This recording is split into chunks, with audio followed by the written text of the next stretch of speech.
জাম্বুরা মেখে খেতে কার না ভালো লাগে, আমার তো পার্সোনালি অনেক ভালো লাগে। তো এরকম সুন্দর একটা রেসিপি আপনাদের সাথে আজকে শেয়ার করব। তো এখানে আমরা ছোট্ট একটা আর কি জাম্বুরা নিয়ে নিয়েছি, ছোট্ট সাইজের একটা। তো এটাকে হচ্ছে ভালো করে কেটে নিতে হবে। তো মাঝখান থেকে একদম কেটে নিলে হবে না, এটাকে ভালো করে ফার্স্ট হচ্ছে ছুলতে হবে। তো আমি এখানে দেখেন মানে কিভাবে কি প্রসেস করে ছুলতেছি। এটা হচ্ছে মানে নর্মালি সবারই এরকম করতেই হয়, এভাবেই ছুলতে হয়, কারণ উপরের খোসা তো আর খাওয়া যায় না।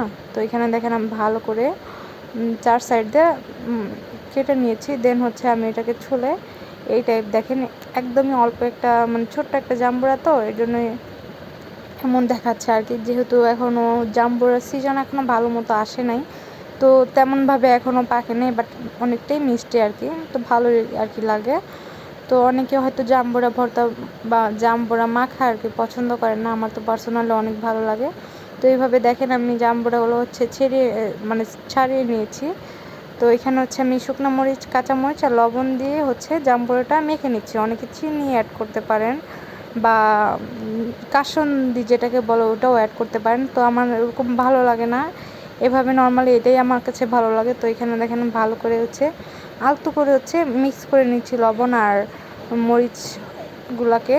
তো দেখেন এখানে হচ্ছে রেডি হয়ে গেছে।